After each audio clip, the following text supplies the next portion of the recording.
Bueno, bienvenido nuevamente. La pregunta que tenía, no sé si fue Perla, si fue Stephanie quien me hizo esa pregunta, no estoy seguro. ¿Quién me hizo la pregunta inicial? ¿Perla? ¿Fue usted? Ok. No, acabo de corroborar y ver. La infografía es en grupo. Creo que al final va a ser en parejas.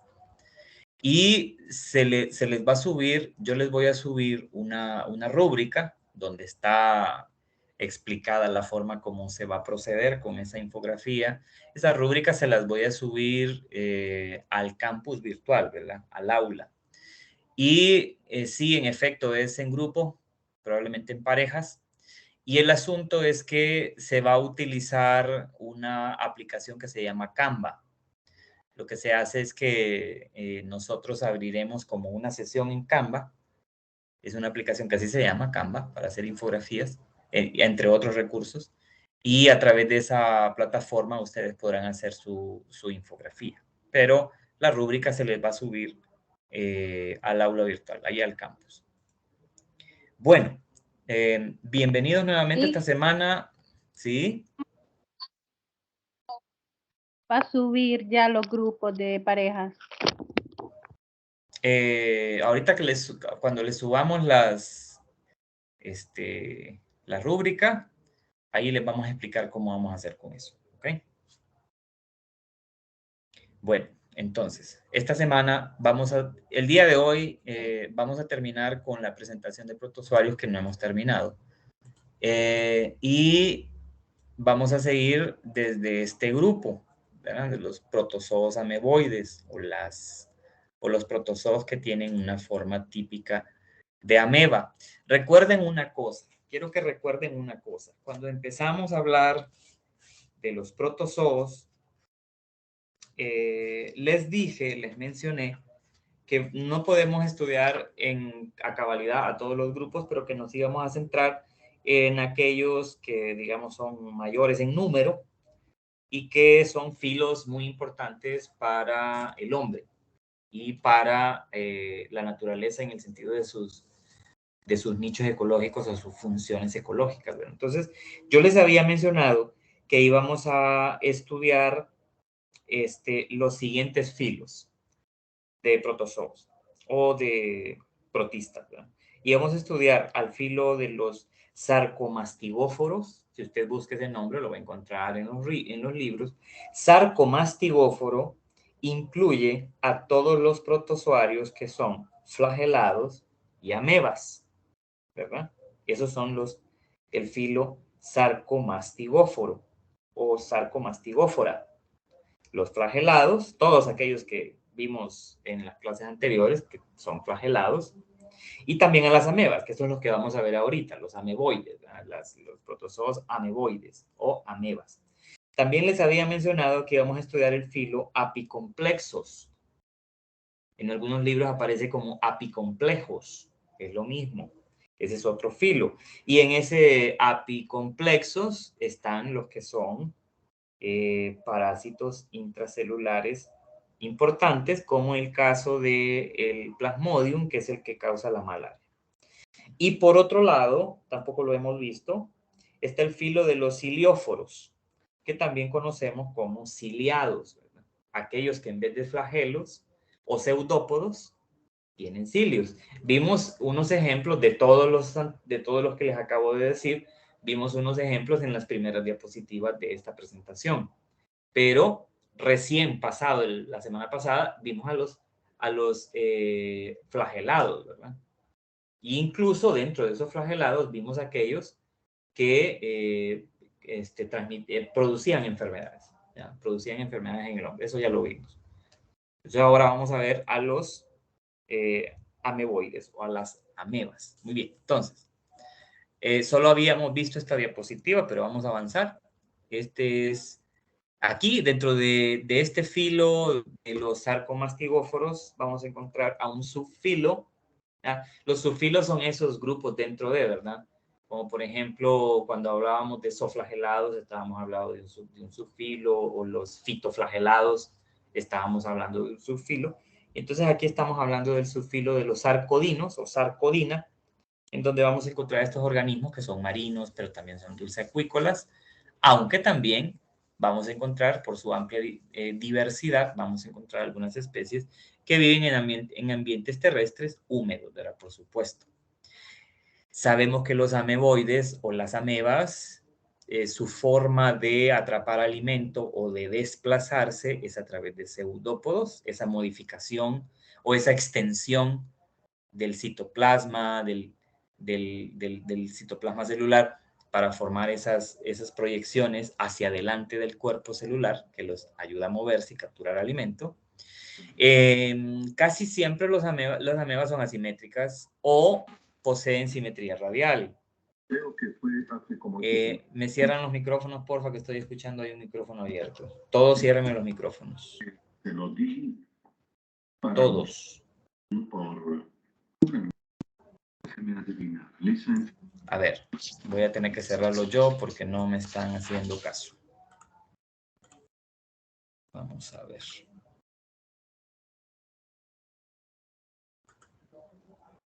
Ok, voy a continuar.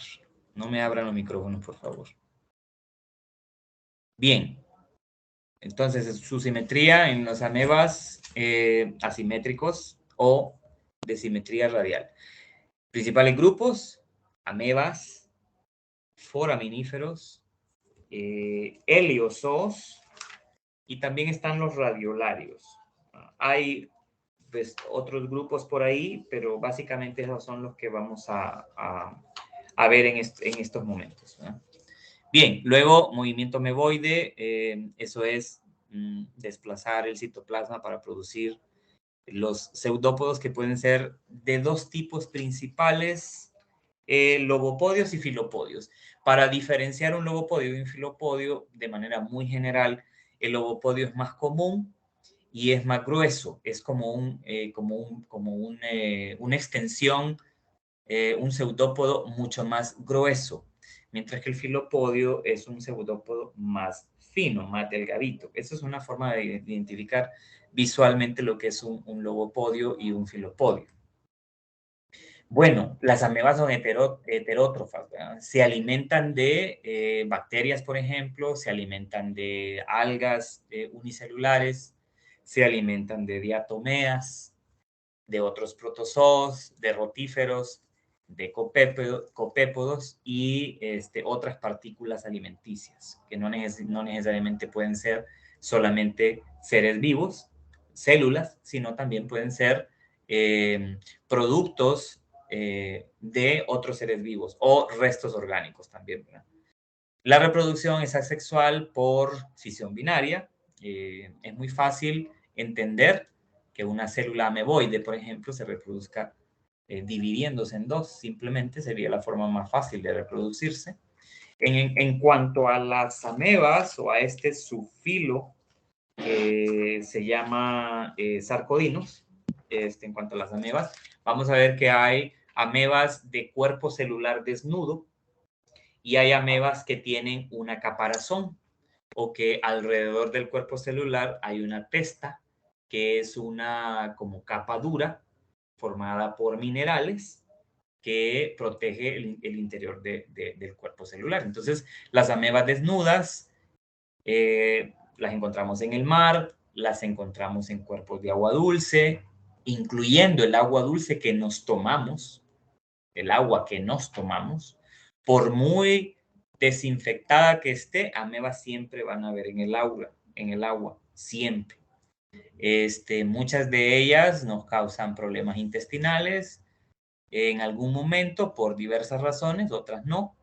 Otras simplemente son comensales nuestros, viven en nuestro cuerpo y no nos producen mayor problema. Pero si hablamos entonces de los sarcodinos, de este subfilo de los sarcodinos, uno de los más comunes es la ameba proteus. No sé si hay una foto aquí, creo que no, pero la ameba proteus es una de las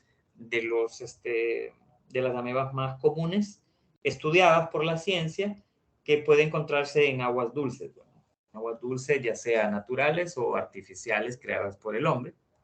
Puede estar sobre la vegetación o incluso sobre superficies rocosas. Ahí podemos encontrar estas amebas. Los pseudópodos en estas amebas desnudas pueden ser como lobopodios y también pueden ser, como habíamos mencionado, filopodios. Uno de otro se distingue por esas características tanto de la forma como se producen como del grosor que tiene, ¿no? el mismo pseudópodo. Ahora, si hablamos de aquellos que tienen caparazón o testa, que es una cubierta que se denomina teca también, o testa protectora, también se le puede llamar así. También son sarcodinos comunes, son amebas comunes, y esa teca o esa testa está formada por una secreción de sílice, es sílice, es un material silicio, o también puede ser un material quitinoso, puede ser quitina. Esos son los componentes, digamos, de la teca de estos dinoflagelados, ¿verdad? Perdón, de estos sarcodinos. Puede ser silicato o sílice, o puede ser quitina.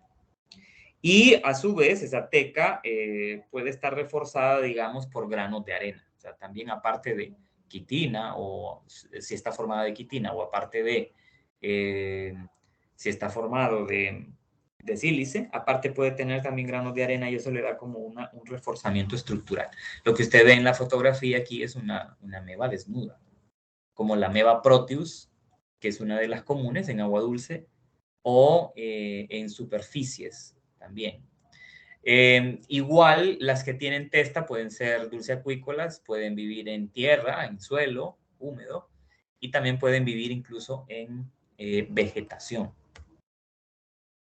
Como habíamos dicho, comúnmente las amebas o pueden tener simetría bilateral, o pueden ser asimétricas, o pueden ser de simetría radial. Cuando habla de amebas de simetría bilateral, se refiere más a aquellas que tienen testa. ¿Por qué? Porque la testa adopta una cierta forma, entonces le da como una forma más definida al cuerpo celular. Entonces aquí puede ver aquí unos ejemplos: Arcela, Euglifa, Difugia. Esos son géneros comunes de sarcodinos que tienen testa o que tienen teca. Usted puede ver aquí un dibujo, el cuerpo celular adentro, obviamente la teca o la testa está o se produce o se forma fuera de la membrana celular, de la membrana plasmática. Y aquí puede ver usted una microfotografía, precisamente lo que usted observa, esta superficie que observa alrededor de la célula es la teca o la testa. Ajá, ok, ahora, cuando hablamos de grupos de amebas, cuando usted los mira, por ejemplo, en el microscopio y tiene que preparar la muestra, porque obviamente son organismos que no tienen un color definido, son organismos unicelulares que ustedes tienen que teñir para luego poderlos observar en el microscopio o en el estéreo en algunas ocasiones. Usted va a ver claramente la forma de la ameba, casi siempre asimétrica o radial en el caso de las que no tienen testa, y casi siempre asimétricas simetría bilateral o radial en el caso de las que tienen testa.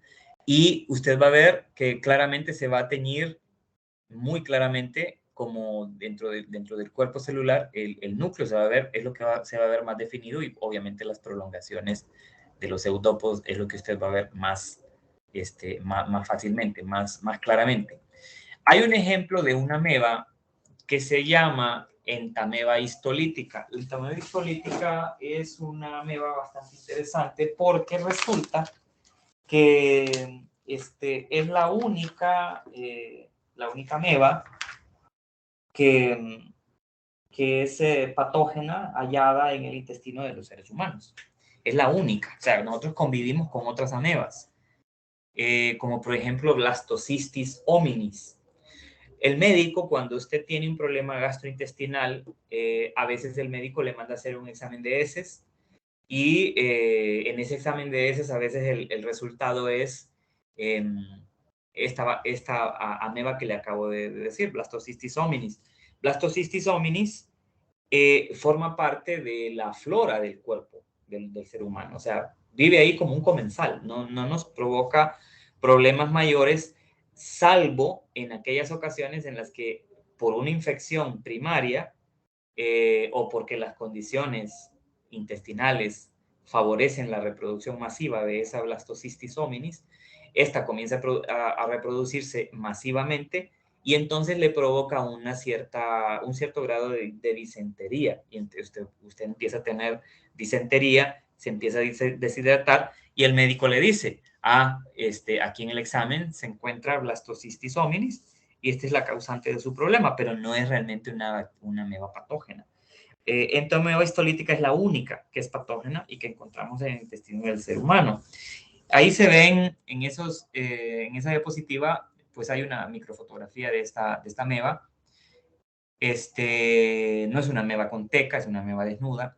En este caso, ahí se puede ver algunos de los síntomas y problemas que produce la infección intestinal por este organismo. Sin embargo, hay otras cosas que destacar.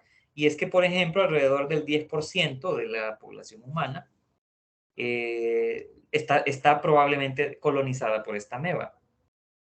Y se ha descubierto por técnicas novedosas de análisis de ADN y de técnicas que tienen que ver con proteínas, la detección de ciertas proteínas o de ciertos aminoácidos en sangre. Se ha revelado que Entomeba histolítica es en realidad dos especies.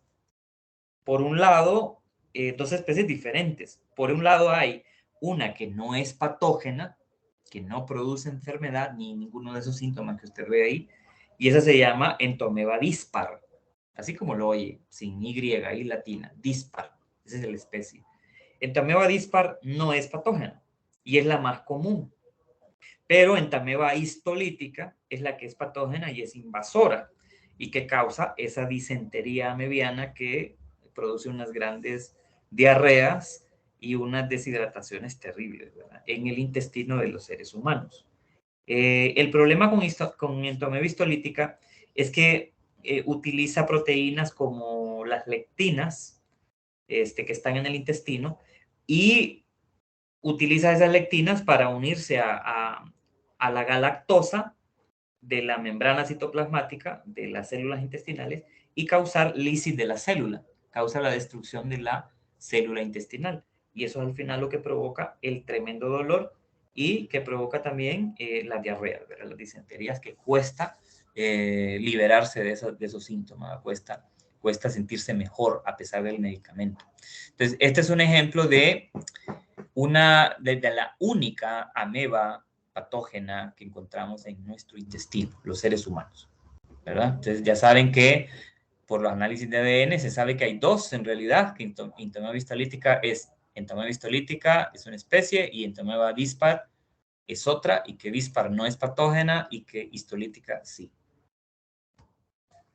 Muy bien, sobre este asunto de los parásitos, y quizás esto es uno de los temas más importantes, que deberíamos de tomarle un poco más de importancia debido a muchas cosas, ¿verdad? Debido a que las condiciones ambientales están cambiando y nosotros estamos enfermando muy fácilmente o más fácilmente y rápidamente de estos problemas de salud provocados por deterioro ambiental. No vamos a hablar de eso más ahorita, pero vamos a tratar de darles algún documento para que ustedes lean en su tiempo libre. No necesariamente va a ser información que se va a evaluar, porque como les había dicho, en esta clase se evalúa la parte taxonómica, que usted reconozca los grupos y sus características, no la parte de sus aplicaciones en medicina o sus efectos directos sobre la salud, salvo algunos ejemplos que sí les damos. Pero yo, por mi especialidad, yo voy a tratar de darles algún material extra. Lo leen después, no necesita leerlo necesariamente inmediatamente, sino que lo lea después, como para que usted vaya ilustrándose un poco sobre ese otro aspecto, ¿no?, de los protozoarios o de los protistas que producen enfermedad a nosotros los animales. Los foraminíferos, cuando hablamos de foraminíferos, entonces estamos hablando de otra subclase, ¿no? Esto ya no estamos hablando de Ya no estamos hablando de los arcodinos, sino que estamos hablando de otro grupo. En los foraminíferos, que son marinos completamente, no va a encontrar dos acuícolas, son además bentónicos, y ya va a ver usted por qué. O sea, que viven solamente en el fondo del agua, del piso marino, viven ahí, no viven flotando. Aunque, por supuesto, siempre hay algunas excepciones a las reglas, en todas las reglas hay excepciones. Hay uno en especial que se llama Globigerina, es del género Globigerina. Este sí es planctónico. ¿Qué quiere decir esto? Que sí flota en el agua, ¿verdad? Va flotando en el agua, en toda la columna de agua, pero esa es como la única excepción hasta el momento, porque todos los foraminíferos, por una característica en particular, son bentónicos. Pseudopodios, esto es, digamos, un tipo especial o un tipo particular de pseudópodo, no es igual o exactamente igual al de los ameboides, es un poco diferente, mucho más delgado, mucho más fino, parece un pelo. También se le llama reticulopodios porque un solo organismo, un solo foraminífero, pues tiene un montón. Entonces, esto de reticulopodio quiere decir que todos esos pseudopodios, si usted los ve como un conjunto, se ve como una red de pseudopodios. Entonces, eso se llama reticulopodio. Y microtúbulos axiales. Los microtúbulos, recuerde que son proteínas que forman parte del citoesqueleto de las células. Entonces, los microtúbulos axiales son, como su nombre lo indica, unas proteínas que se van a ver como pelitos también y que van a partir de un eje central del cuerpo. Algunos foraminíferos viven dentro de un caparazón, ¿verdad? También estos tienen una cubierta dura, presentan unicámara o multicámara, y esto lo único que quiere decir es que el cuerpo celular está distribuido en una sola cámara dentro de un caparazón, o que está distribuido el cuerpo celular entre varias cámaras de un caparazón. Eso es lo que quiere decir. Las cámaras pueden estar dispuestas en forma radial, ya lo vamos a ver. En forma radial es del centro hacia los lados en todas direcciones.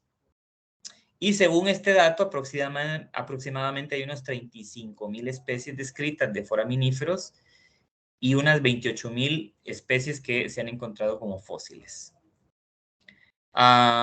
¿Por qué los encontramos bentónicos? Bueno, porque el asunto es que la caparazón que tienen igual casi siempre es de sílice o de carbonatos, y eso hace que el cuerpo sea pesado. Entonces, por eso es que esos organismos permanecen en el piso del agua, ¿no? En estos ambientes marinos. Recuerde aquí arriba que dice que Globigerina es planctónico. Globigerina es sí tiene un caparazón, pero aparentemente la forma como está estructurado ese caparazón le permite a Globigerina poder flotar en el agua y a los demás no. Tiene que ver obviamente con la forma estructural que tiene esa caparazón en esta especie o en este género. Vamos a ver que en algunos casos en el agua se forman unas agrupaciones que llamamos tubérculos, que pueden ser de diferentes colores, como por ejemplo los tubérculos rojos, que lo que son es simplemente un grupo bastante numeroso de foraminíferos que están, digamos, unidos, como pegados, y que forman como una colonia. Y a veces se encuentran muy cercanos en agua somera, en las playas, y por eso las playas a veces se ven de un cierto color como rosáceo o color como rojo. En realidad hay que prestar atención a eso, porque ese fenómeno puede ser debido a que hay foraminíferos de testa de color rojo o de color rosáceo que se encuentran ahí en unas grandes cantidades en el agua somera o incluso a veces en la playa, ¿no? Vean ustedes aquí en estas microfotografías los caparazones que tienen esos foraminíferos. Entonces, si ustedes se fijan, se ven muchas cámaras, ¿verdad? Entonces, claro, el cuerpo celular está distribuido no necesariamente en todas, aunque muchas veces sí es así. Todo el interior dentro del caparazón es el cuerpo celular, distribuido a lo largo de todas esas cámaras. En unas ocasiones solo es una cámara, a eso se le llama unicámara, y cuando hay más de una, como se ve aquí, aquí se ve una grande, otra más pequeña y así, esto sería un multicámara. Es la disposición que tiene la estructura del caparazón, de ese caparazón de carbonato o de material mineral. Hay un grupo de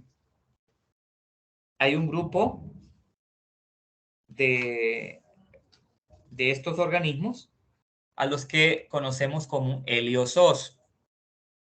Los heliozoos también son unos ameboides que son marinos, también dulceacuícolas, se encuentran asociados al fondo, no todos, pero en su mayoría, aunque aquí pueden también algunas excepciones, son organismos que pueden flotar. La mayoría bentónicos.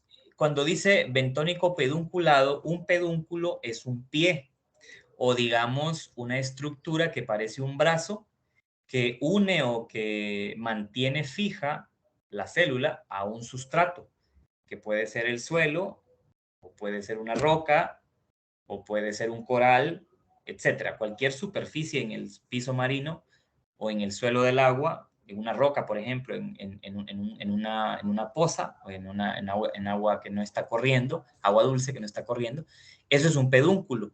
Quiere decir que estos organismos se mantienen casi siempre unidos al sustrato, unidos al suelo, a través de un pie o a través de una estructura que parece un brazo o un pie, y eso se le llama pedúnculo.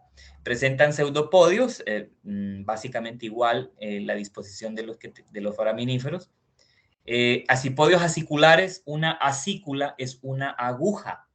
Entonces, cuando usted escuche el término pseudopodio acicular, esto quiere decir que ese pseudopodio, esa prolongación de proteínas que sale del cuerpo de este organismo, tiene una forma de aguja, es muy fina, como si usted estuviera viendo una aguja.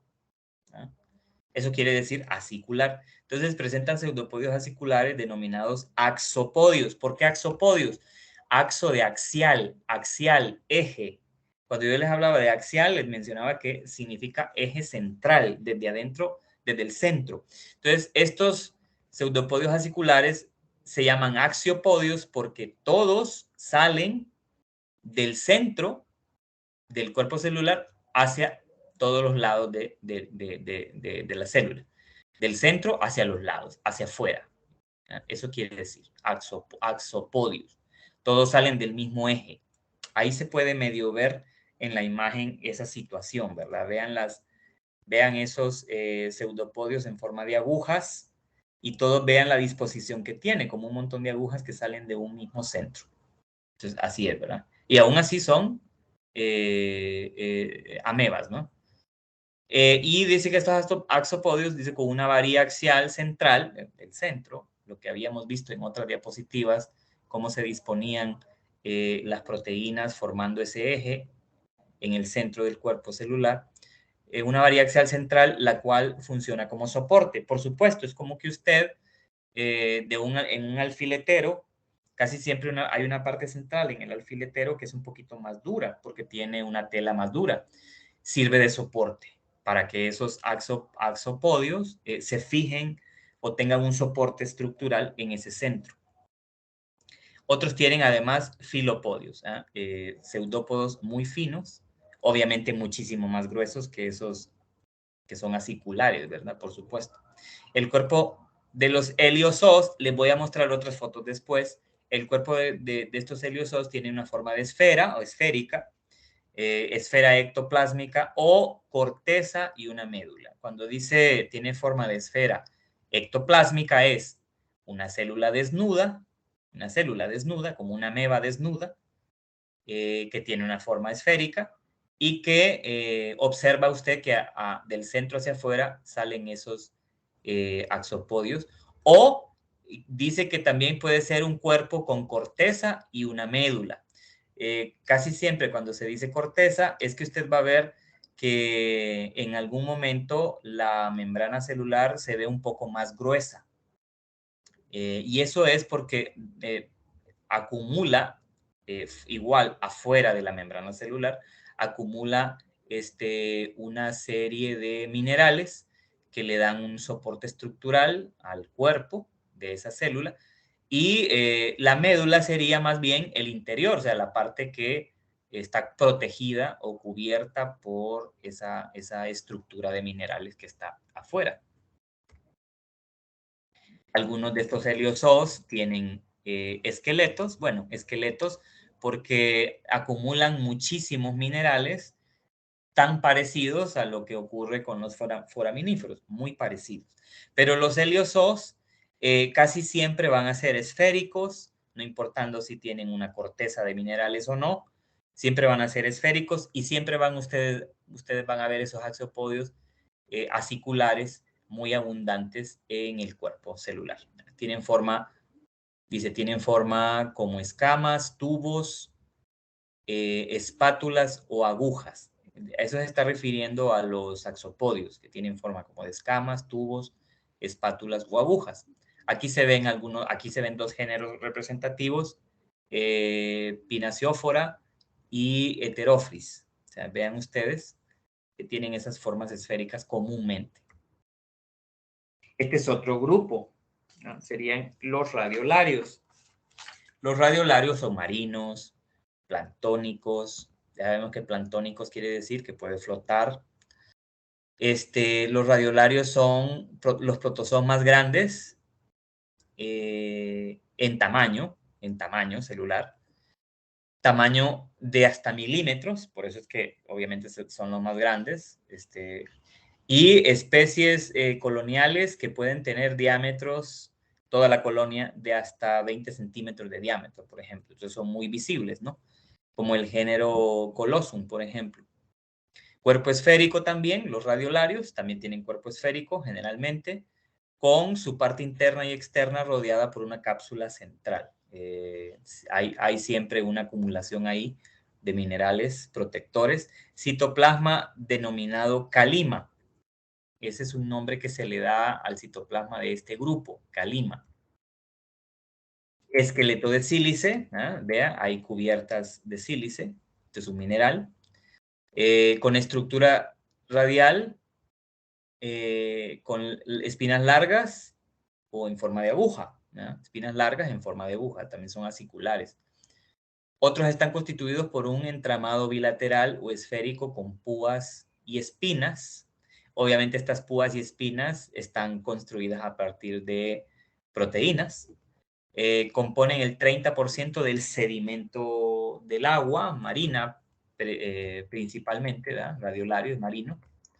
Vea que el 30% del sedimento en el mar es por los esqueletos silíceos, por los restos silíceos del esqueleto silicio de estos organismos llamados radiolarios.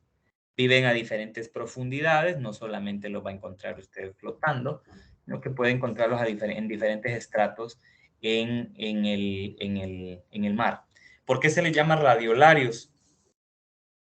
Bueno, porque su cuerpo que está formado, ese esqueleto, que mejor dicho, que está formado de sílice, de carbonato silicio, usted va a ver que tiene un montón de proyecciones.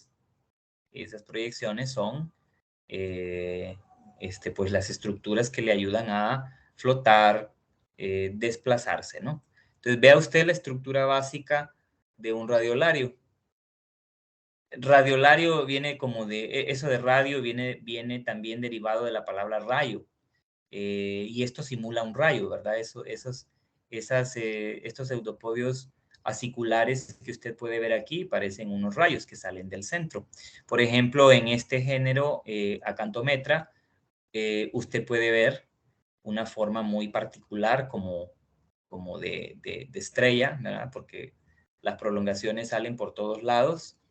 Y Hexacontium, por ejemplo, es otro género que tiene muchas especies y que vea usted que el esqueleto silicio que tienen, después de que la célula viva de adentro se ha muerto, lo que queda es esto, los silicatos o la estructura de sílice que forma ese esqueleto.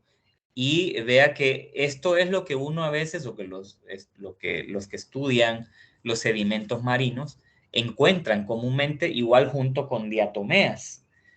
Cuando los investigadores marinos hacen, digamos, muestreos de sedimento por diversas razones, ¿verdad? Por diversas razones, por diversos fines, usted ve que lo que encuentran y describen son incluso hasta miles de formas distintas de organismos radiolarios, entre otras cosas, ¿verdad? Porque pueden encontrar también foraminíferos. De hecho, tanto radiolarios como foraminíferos ocupan una gran extensión, digamos, del suelo, porque se encuentran mucho esos esqueletos silíceos, y la ciencia los ha clasificado.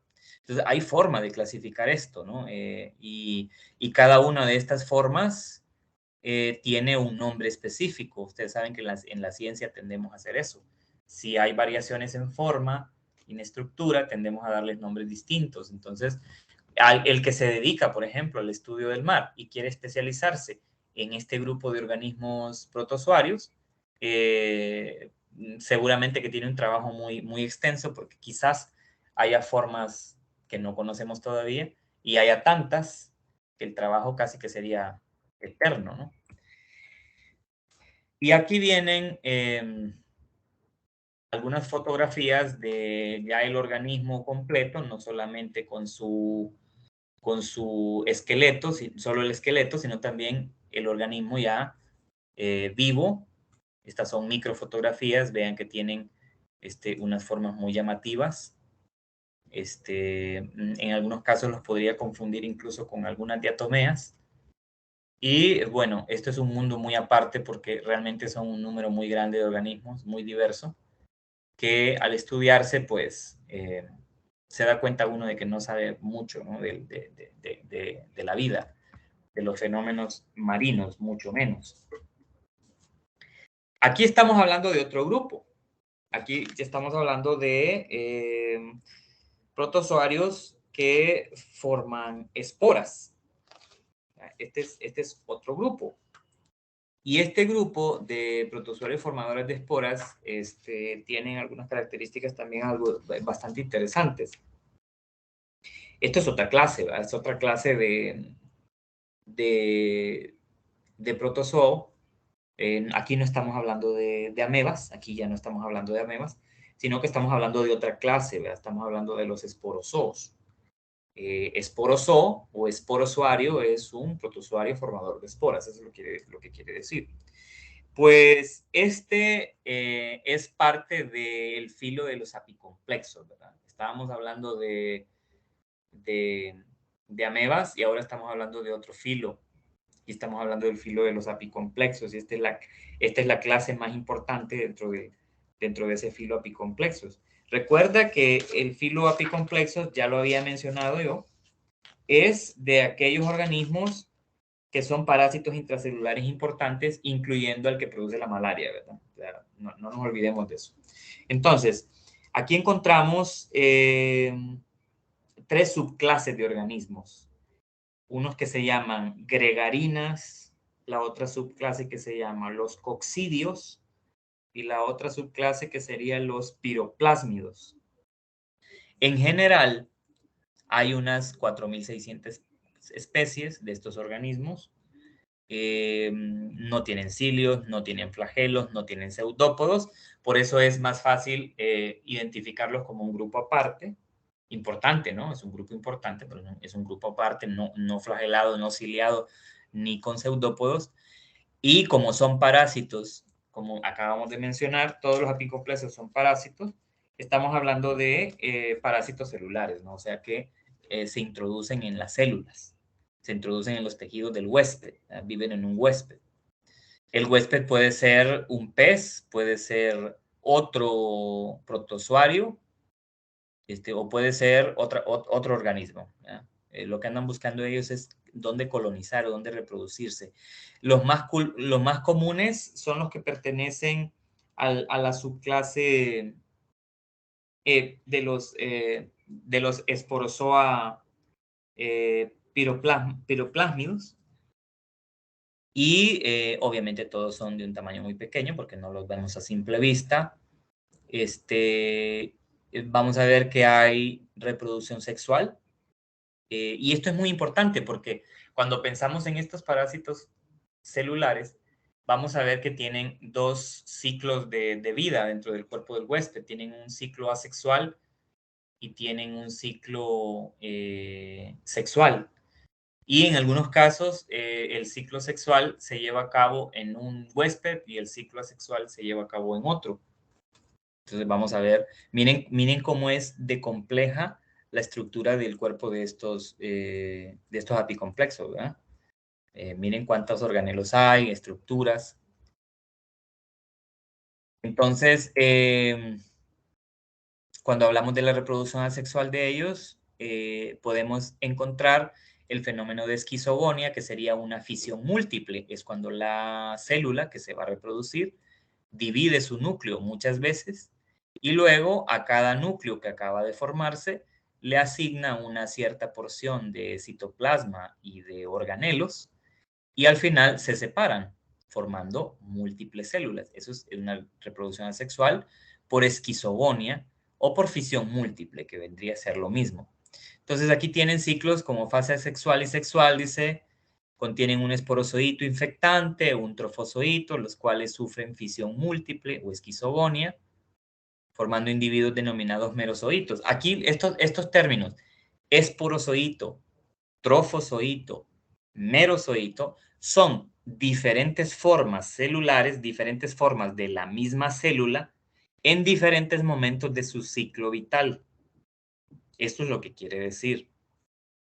Por ejemplo, aquí se dice que los trofozoitos eventualmente se dividen por fisión múltiple y forman gametos para formar cigotos y después se transforman en esporozoitos. Entonces, esos términos a lo que se quiere referir es a las distintas formas que tienen esas células en diferentes momentos de su ciclo de vida. Tal vez esa imagen o ese ciclo que están viendo ahí del Plasmodium, que es el género de apicomplejo que produce la malaria y que es transmitido por un mosquito de género Anopheles.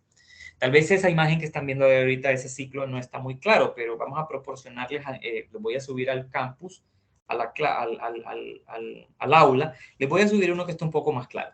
Porque ahí lo que se quiere ilustrar es que el ciclo sexual, en donde se forman gametos, en donde este apicomplejo Plasmodium produce esporozoitos, que serían como las formas sexuales de este organismo, en su etapa de vida en el vector, en el mosquito. Luego va a cambiar cuando el mosquito pica a una persona. Lo que inyecta son esporozoitos. Eso es lo que inyecta. Digamos, esa es la forma celular que se introduce al cuerpo del huésped, en este caso del ser humano, si estamos hablando de la malaria. El esporozoito sería la forma celular que inyecta el mosquito o que inocula el mosquito al hombre. Ese esporozoito entra al cuerpo y luego a través de la sangre se mueve al hígado del hombre. En el hígado, ese esporozoito se va a convertir en un merozoito, o sea, cambia de forma. La forma celular, la forma de la célula cambia en el hígado. Se convierte en un merozoito. El merozoito es liberado al torrente sanguíneo otra vez. Y esos merozoitos invaden la sangre, los glóbulos rojos, y en ese momento cambian de forma, se convierten en un trofozoito. Y luego, en todo ese proceso se comienza a desencadenar, obviamente, toda la gama de síntomas, de sintomatología que se producen como resultado de esta enfermedad, la malaria, que hacen que la persona obviamente se debilite y padezca fiebres cada cierto tiempo, etcétera, dependiendo de la especie de Plasmodium que fue infectado la persona, ¿verdad? E importante aquí es que nosotros como biólogos, aunque no trabajamos directamente con el tratamiento de enfermedades, sí debemos de saber cómo identificar un parásito celular. Y la única forma de hacerlo es estudiando los ciclos de transformación de estos parásitos dentro del cuerpo, tanto del vector, muchos de ellos se transmiten a través de un vector, como las formas celulares que se desarrollan en el huésped definitivo. O sea, como biólogos tenemos que hacer eso. Entonces, hay ciertos detalles, como les digo, que no están explicados bien en esta diapositiva, pero que sí se les van a proveer. Este es uno de, de los que yo les puedo mejorar, digamos. Voy a buscar alguna otra fuente y yo les puedo mejorar esa explicación que aparece ahí. Entonces, ustedes se fijan, aquí les menciona que el ciclo sexual de Plasmodium se desarrolla en el cuerpo del vector, en el cuerpo del mosquito, que el mosquito cuando inocula la forma celular llamada esporozoito, este viaja al hígado, se transforma en merozoito, luego en trofozoito, sigue moviéndose por el cuerpo, hasta que vuelve a ser recibido por otro vector. Esto es una explicación sencilla, la verdad que está muy bien detallada, de esos cambios celulares que sufre ese Plasmodium. Aquí ya estamos hablando de otro grupo, ya no estamos hablando ni de sarcomastigóforos, o sea, flagelados o amebas, ya no. Aquí ya no estamos hablando de apicomplexos o apicomplejos, ya no, sino que aquí estamos hablando del tercer filo importante de protozoo que estamos viendo, que serían los cilióforos o los ciliados, que es el mayor grupo de todos los protozoarios, en número son más abundantes que todos, son marinos, dulceacuícolas. También pueden vivir, dicen, una película de agua en el suelo. Recuerden que si viven en un ambiente terrestre se tiene que estar húmedo. Una tercera parte son ecto y endocomensales o parásitos. O sea, hay muchas especies parásitas. Tanto ectoparásitos fuera de las células como dentro del cuerpo, en los tejidos.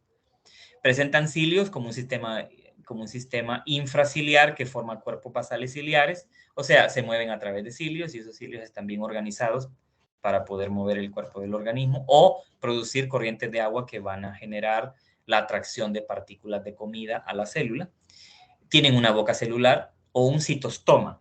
Realmente no se le llama boca porque como estamos hablando de un organismo unicelular, estamos hablando de un citostoma. Citostoma, cito de célula, y stoma de boca, o sea, boca de la célula. O sea, realmente deberíamos de decir citostoma, no boca. O sea, que boca porque entendemos que una boca, a través de una boca uno come. Dice, tiene un núcleo vegetativo, que es un macronúcleo, y un núcleo reproductor, que es un micronúcleo, que es característico en los protozoos. Vamos a ver un poco de eso en un momento. Asimétricos, algunos con simetría radial, la mayoría son solitarios, dice, nadadores libres, o sea, que flotan en el agua. También hay sésiles, o sea, que viven adheridos al sustrato, al fondo, y algunos forman colonias. O sea, que hay de todo aquí. Miren que hay de vida libre, hay parásitos, hay pelágicos, o sea, que flotan en el agua, viven nadando, y otros que forman colonias. Hay de todo aquí. En los ciliados hay de todas las formas de asociación que puede haber en cuanto a las células, ¿no? El cuerpo está cubierto por una película con orgánulos, debería decir ahí. Además, debajo de la membrana están los alvéolos que contribuyen a la estabilidad de la película y limitan la permeabilidad. Ahorita vamos a ver un poco de eso. Los alvéolos tienen forma de botella, trococistos, así se le llama, toxistos en gimnostomados, como Dileptus y Didinium. Mucocistos descargan un material mucoso con lo que forman quistes. Y dice se disparan para defensa. Entonces, aquí vemos que hay algunas estructuras que ayudan al organismo a autoprotegerse, a defenderse o a producir estructuras que lo protegen igual, ¿verdad? La ciliación se divide corporal o somático en la superficie, oral en la boca. Cada cilio o cinostosoma está conectado por fibras a una placa que se llama cinestodesmo.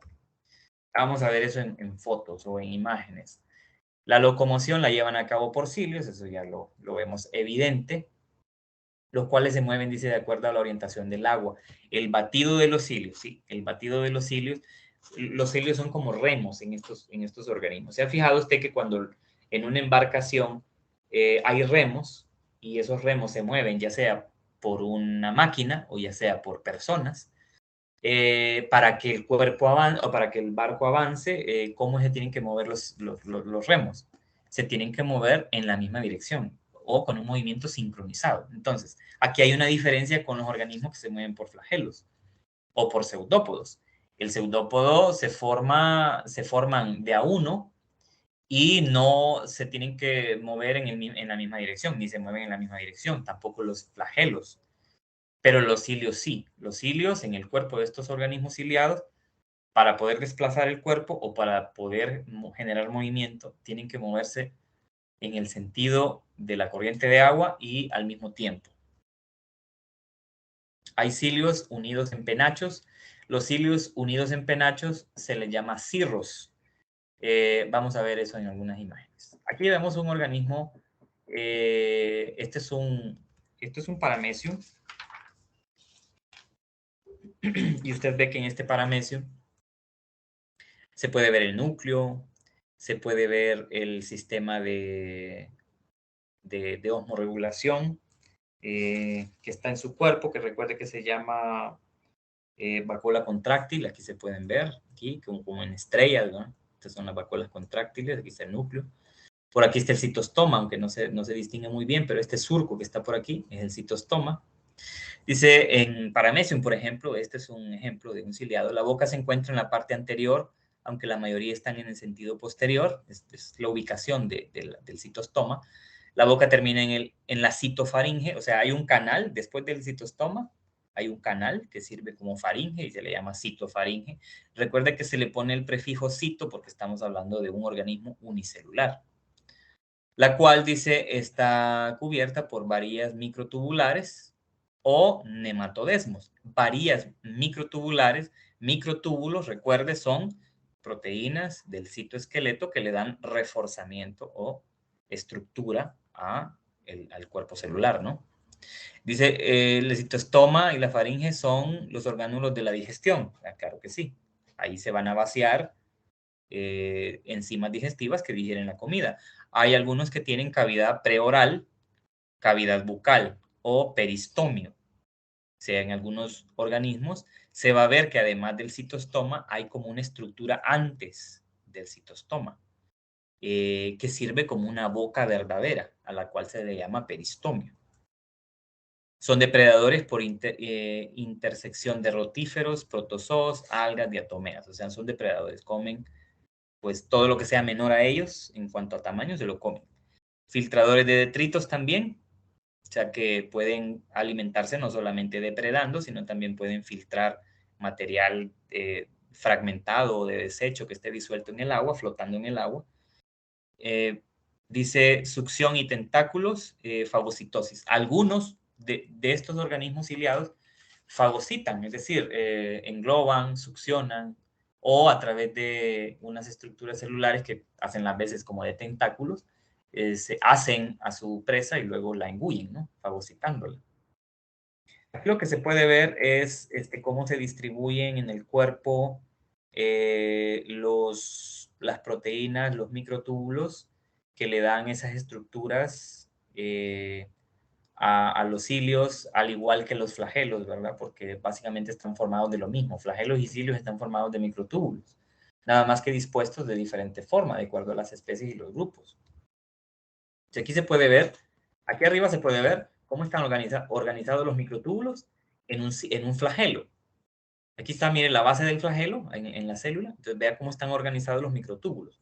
Están organizados en un cuerpo basal, que alrededor de ese cuerpo basal se distribuyen los filamentos de proteína. En el caso de los ciliados, vea usted que la distribución de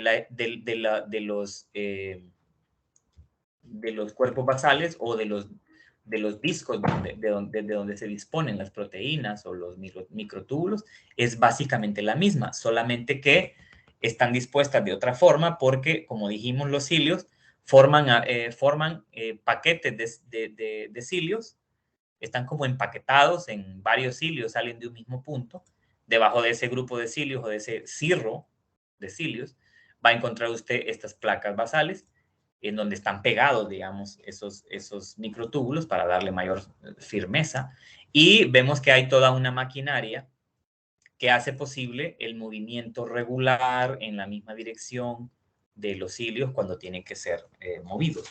Esto es algo bastante importante. Y también esto se puede ver en las microfotografías, como en algunos casos esos cilios se modifican como estructuras defensivas, como por ejemplo los tricocistos, o estructuras de adherencia que sirven para adherirse a superficies o adherirse, en el caso de los que son parásitos, a el cuerpo de las presas que va a comer. Entonces vea que aquí hay una microfotografía en donde se ve el mismo paramecio que estábamos viendo antes, pero viéndolo un poco más de cerca para observar sus tricocistos. Entonces aquí se puede ver más ampliada esa superficie que abarcan esos cilios modificados. Este es otro género, no es Paramecium, este es Spirostomum, en donde se puede ver en verde todos los cilios dispuestos en la superficie. Se pueden ver los macronúcleos en el cuerpo celular.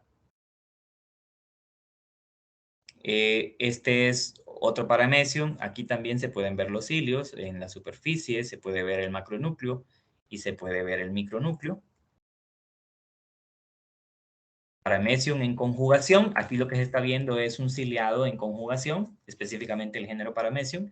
Conjugación, recuerda, es un mecanismo de reproducción sexual en donde, de reproducción sexual, en donde dos Paramecium, dos distintos, mismo género, misma especie, pero dos individuos diferentes, se unen y comparten material genético.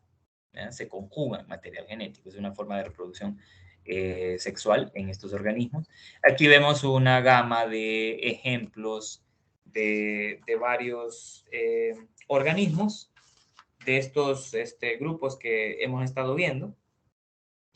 Aquí vemos ciliados como por ejemplo Vorticella, Stentor, vemos a Dileptus, Acineta, Epistilis, Tetraimena, Sotamnium, Euplotes. Todos estos organismos son ejemplos de estos ciliados marinos o dulceacuícolas. Aquí tenemos ejemplos de otros más, ¿verdad? De radiolarios, de foraminíferos, de ameboides. Y al final de esta presentación, lo que aparece aquí son como un resumen de los grupos, de filos y de clases o de órdenes, que son como divisiones clásicas taxonómicas. Yo tengo que hacer una revisión de estos para poder como actualizarlos un poquito, porque ustedes saben que estas cosas van cambiando, ¿no? La taxonomía va cambiando bastante. Entonces, este es un resumen de la taxonomía de los grupos que acaban de verse o de estudiarse en esta presentación, ¿verdad? Aquí está. Es un resumen de esa taxonomía. Bien. Entonces, con eso terminamos esta presentación. Mañana lo que vamos a iniciar es que vamos a comenzar con el tema ya del origen de los metazoos, ¿verdad? Y vamos a empezar a hablar de, por ejemplo, a ver si tengo aquí disponible en este momento. Sí, aquí. Vamos a ver esto, ¿no? Vamos a ver origen de los metazoos. A ver si avanzamos, vamos a ver hasta dónde avanzamos el día de mañana con este tema, para luego pasar al siguiente, que sería el de los porífera, el del filo de las esponjas. ¿Quiénes son las esponjas? Y aquí sí empezamos a ver pues, las formas primitivas, digamos, de los primeros invertebrados, ¿no? Entonces vamos a ver primero origen de los metazoarios y luego vamos a ver porífera. Entonces seguimos mañana. Les subiré esta videoconferencia, les subiré También lo de la distribución y de la rúbrica de las infografías para que ustedes puedan seguir las indicaciones ahí. Bueno, siempre atentos a cualquier anuncio que yo les haga y atentos también a lo que se suba al aula, ¿verdad? Siempre tienen que estar revisando el aula. Bien, si no hay ninguna pregunta, terminamos ahí. Son las 4:05, más bien nos pasamos 5 minutos. Lick, tengo una pregunta. Dígame. Es que fíjese que ayer, permítame, Sí, dígame. es que fíjese que, bueno, ayer con lo de la prueba quería que me verificara unas respuestas. Es que yo le mandé ahí un correo a usted y le mandé las imágenes de las preguntas. Hola. Sí, sí, sí, sí. Con respecto a eso, les quiero decir a todos. Si me pueden verificar estas, por favor. Perla. Yo ahí le Perla, mandé ¿verdad? el correo. Perla, ¿verdad? Ok. A Perla y a todos. Si alguna de las preguntas en la pruebita está bien, porque está bien contestada, pero de repente el sistema se las puso mal porque usted le puso acento o no le puso acento, eso depende de cómo se programó la respuesta. Entonces, si la respuesta está bien, aunque se la puso mala por un acento, por ejemplo, o porque le puso la primera letra mayúscula, entonces al final está bien. O sea, yo lo reviso y veo si la respuesta está bien. Ahora, nunca de ahora en adelante no se vaya a descuidar de las direcciones que se le den. En el sentido de que si se le pide que conteste todo todo en minúscula, conteste todo en minúscula. Si se le dice que no pongan acentos, no ponga. Sé que en este caso fue diferente porque creo que algunas respuestas tenían mayúscula y ustedes las pusieron en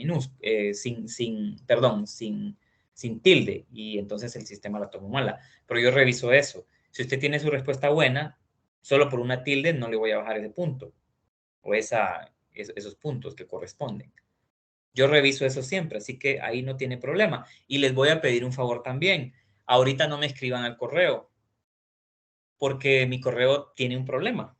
Yo recibo sus correos, pero no les puedo contestar. No les llegan mis respuestas. No sé por qué. Estoy averiguando con la DEC qué es lo que está pasando, porque no puedo responder. Entonces, si usted tiene una pregunta, mejor escríbame a mi chat en WhatsApp y me dice y me manda ahí lo que usted cree que hay que corregir, ¿verdad? Yo lo reviso y una vez que lo revise, yo les aviso. Pero no me escriban ahorita al correo institucional porque yo no les voy a poder contestar, pues no puedo, no me deja. Entonces, porfa, no me escriban ahorita. ¿Hola? No mandar su número. Mi número debe de aparecer ahí en el chat, ¿no? O escríbame al chat. No hay ningún problema. Me escriben al chat y yo con todo gusto reviso. Eso sí, el día que usted me dice, o sea, si me dice hoy, me dice, Lee, fíjate, revíseme esto porque yo creo que está bueno. Lo voy a anotar. Y quizá no tenga en ese momento el tiempo para responderle o para corregírselo en ese momento, pero lo tengo anotado. ¿Ya? Por eso es que les pido que me escriban y me digan, porque ya así lo anota, y cuando tengo el tiempo para hacerlo, yo lo reviso y lo rectificaré si está buena su respuesta. No se preocupe. Esos errores siempre pasan, pero se pueden corregir sin problema. Así que no se preocupe por eso. Mientras tanto, póngase a leer, ¿verdad? Mientras tanto, póngase a leer, estudie los siguientes capítulos del libro, en donde ya se comienza a hablar de si ya leyó esta parte de los protozoarios, muy bien, genial. Si ya terminó, pase al siguiente capítulo en donde se habla del origen de los metazoos y de las esponjas. Póngase a leer, vaya delante de mí, por favor. Bueno, listo, lo dejamos ahí entonces. Pendientes a cualquier anuncio. Que tengan buena tarde, saludos. Nos veremos mañana. Gracias, Lick. Mañana tenemos clase también. Gracias, Listo. Lick. Gracias, Lick. Listo, feliz tarde, hasta mañana. Profe, fíjese que yo le había hablado por mensaje, por WhatsApp, y me dijo que... Sí, de usted me acuerdo. Usted me mandó un mensaje. Usted fue el que me mandó el mensaje, ¿va? Sí, sí, sí, yo fui. Ah, bueno. Entonces, si usted me mandó el mensaje, ya lo tengo anotado. Ok. Dele, listo. A ver, si no me equivoco. Espéreme, Leo. espéreme. Que no sé si me aparece por nombre aquí. Lo vamos a revisar. Ah, bueno, de tantos correos que tengo aquí o de tantos mensajes. Vamos a revisarlo. Si a un caso me vuelve a escribir y sin problema, yo lo reviso. Bueno, saludos. Que Sí. tengan buena tarde. Buenas tardes. Listo.